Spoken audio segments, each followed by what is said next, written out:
안녕하세요, 예수와 친구들. 7월 10일 주일 매일 묵상 시작하겠습니다. 오늘 말씀은 히브리서 7장 11절부터 19절 말씀까지입니다. 레위 계통의 제사 직분으로 말미암아 온전함을 얻을 수 있었으며 백성이 그 아래에서 율법을 받았으니 어찌하여 아론의 반차를 따르지 않고 멜기세덱의 반차를 따르는 다른 한 제사장을 세울 필요가 있느냐? 제사 직분이 바꾸어졌은즉 율법도 반드시 바꾸어지리니 이것은 한 사람도 제단 일을 받들지 않는 다른 지파에 속한 자를 가리켜 말한 것이라. 우리 주께서는 유다로부터 나신 것이 분명하도다. 이 지파에는 모세가 제사장들에 관하여 말한 것이 하나도 없고 멜기세덱과 같은 별다른 한 제사장이 일어난 것을 보니 더욱 분명하도다. 그는 육신에 속한 한 계명의 법을 따르지 아니하고 오직 불멸의 생명의 능력을 따라 되었으니 증언하기를 내가 영원히 멜기세덱의 반차를 따르는 제사장이라 하였도다. 전에 있던 계명은 연약하고 무익함으로 패하고 율법은 아무것도 온전하게 못할지라.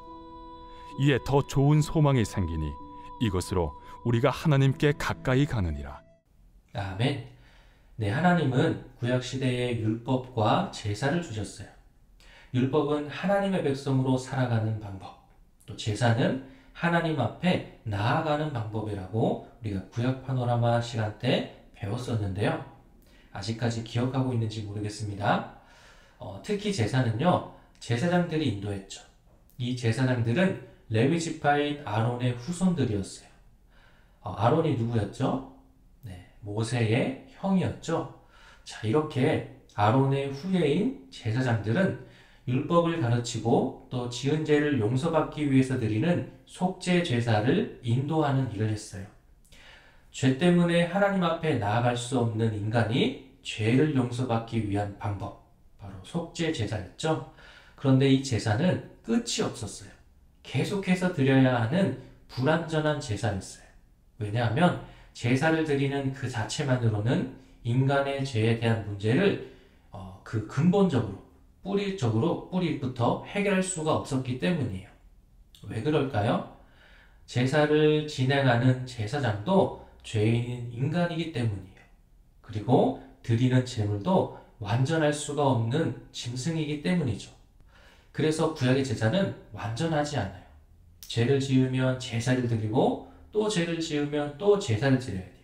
이렇게 죄를 지을 때마다 계속해서 제사를 드려야 했어요. 자, 그래서 이전과는 다른 제사장이 필요하다라고 오늘 11절에서 말씀해 주고 있는데요. 그 새로운 제사장이 누구인지 이제 우리 친구들은 너무나 잘 알고 있을 거예요. 아직도 눈치채지 못한 친구들은 아마도 없겠죠? 그 제사장이 바로 누구시죠? 네, 바로 예수님이시죠. 이 예수님이 이 땅에 오실 때 다른 제사장들과 마찬가지로 레위 지파로 오셨나요? 아니에요. 유다 지파로 오셨어요. 원래 제사장은 레위 지파에서 나와야 하지만 우리 멜기세덱처럼 레위 지파와 아무 상관이 없었던 멜기세덱처럼 레위 지파와 관련이 없는 예수님이 새로운 대제사장으로 오신 거예요. 예수님은 레위 지파의 제사장들처럼 불완전한 제사장이 아니라 멜기세덱과 같이 죽음을 알 수 없는, 그러니까 영원한 생명을 가지신 완전한 제사장으로 오신 거예요. 예수님은 인간의 모습으로 오셨지만 죄가 없으신 분이라고 했었죠. 그 예수님이, 죄가 없으신 예수님이 제사장이 되시고 또 완전한 제사의 제물이 되셨어요. 어디에서요? 십자가에서요. 이 한 번의 제사, 이 한 번의 완전한 제사를 통해 이제 우리는 더 이상 제사를 드리지 않게 되었죠. 지금까지는 수많은 제사장들이 수도 없이 제사를 드렸지만 이 위대하신 대제사장, 예수님이 드린 그 한 번의 제사로 이제는 완전한 제사가 된 거예요.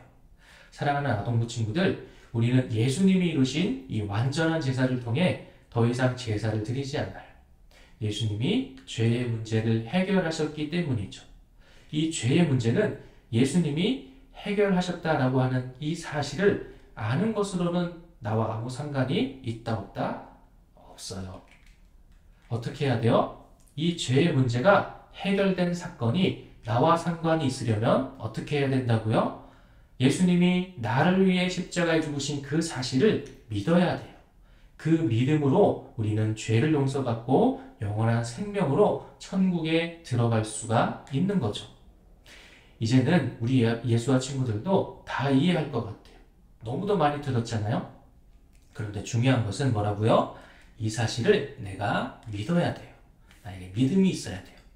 오늘 우리 친구들, 우리가 함께 나눈 오늘 이 말씀을 통해서 우리 친구들이 예수님이 나를 위해 죽으신 이 사실, 예수님으로 인해 내 죄가 용서받았다라는 이 사실을 믿음으로 고백할 수 있기를 바라요. 내가 이 사실을 믿고 있다면 이 믿음이 변치 않도록, 그리고 솔직히 아직 믿지 못하겠다면 하나님 제게 믿음을 주세요 라고 간절하게 기도할 수 있는 오늘 이 시간이 되기를 바랍니다. 오늘 말씀은 여기까지고요. 내일 다시 만나도록 하겠습니다. 안녕.